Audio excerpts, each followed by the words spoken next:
For this lesson, we are going to be talking about compound events of probability.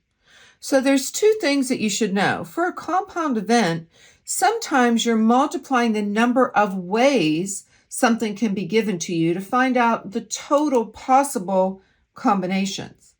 Another compound event procedure may be that you're going to take the probability of the first event happening times the probability of the second event happening.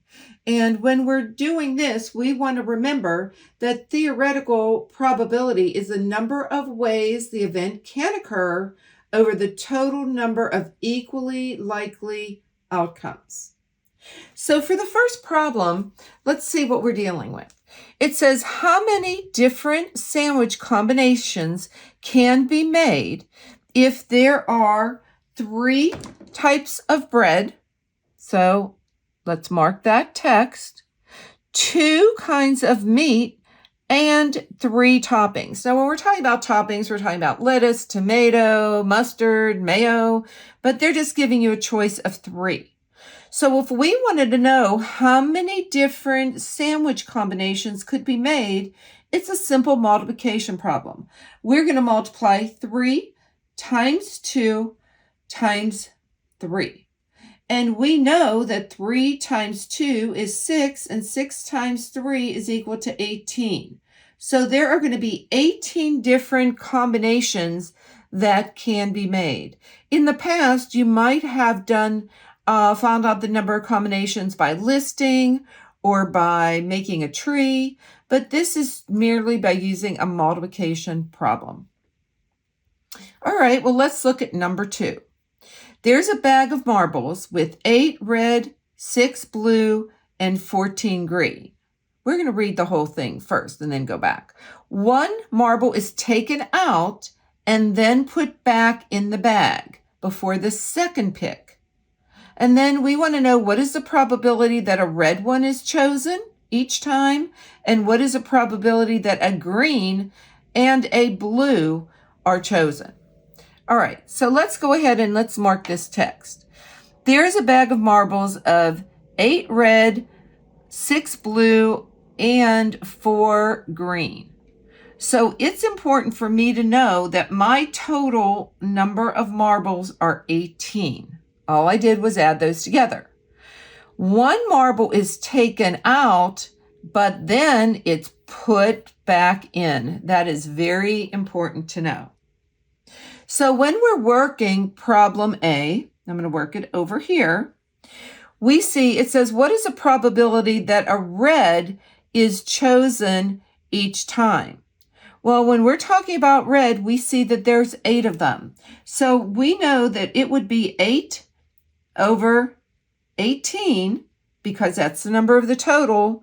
But remember, it's put back in. So then we're going to multiply this 8 over 18. And so our answers, we're always going to want to go ahead and have them in simplest form. So, I think right away, it will be easy. If I just divide both of these by 2, I end up with 4 ninths. I've just simplified 8 eighteenths. And again, it's duplicate times 4 ninths. Look how easy those numbers are to work with. So now I know that 4 times 4 is 16, 9 times 9 is 81. There's a 16 out of 81 chance that I would get a red both times. All right, well, now let's look at the letter B.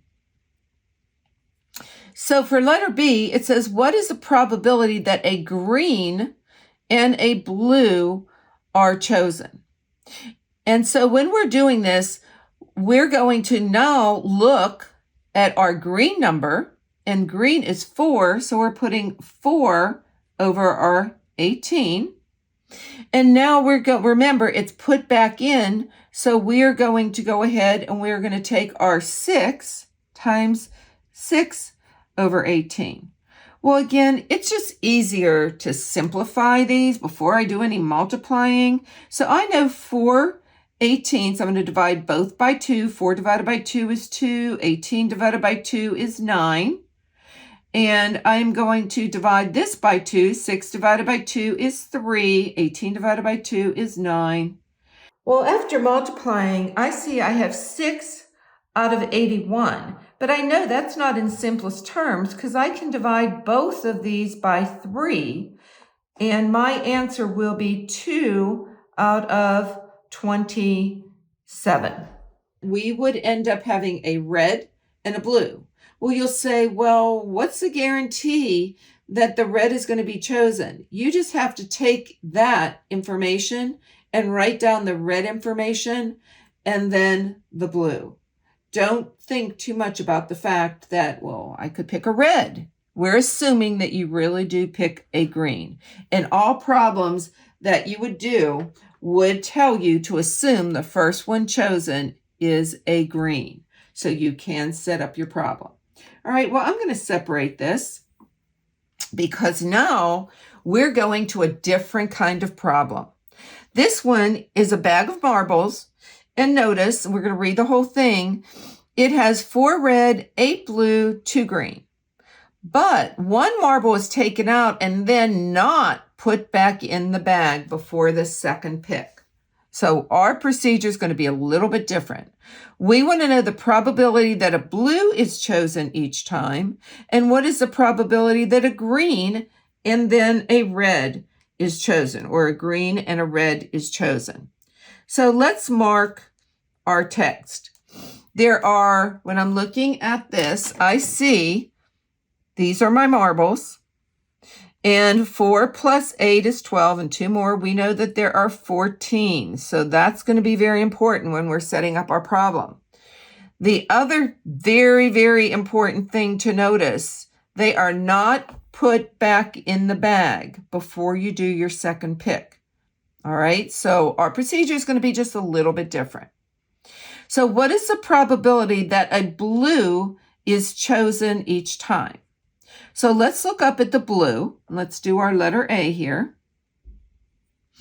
And so our blue is 8 over 14. And it says each time. So it would be, now when it's not put back in, there's no longer an 8 there. This must go down to a 7. And we don't have 14, we actually have 13.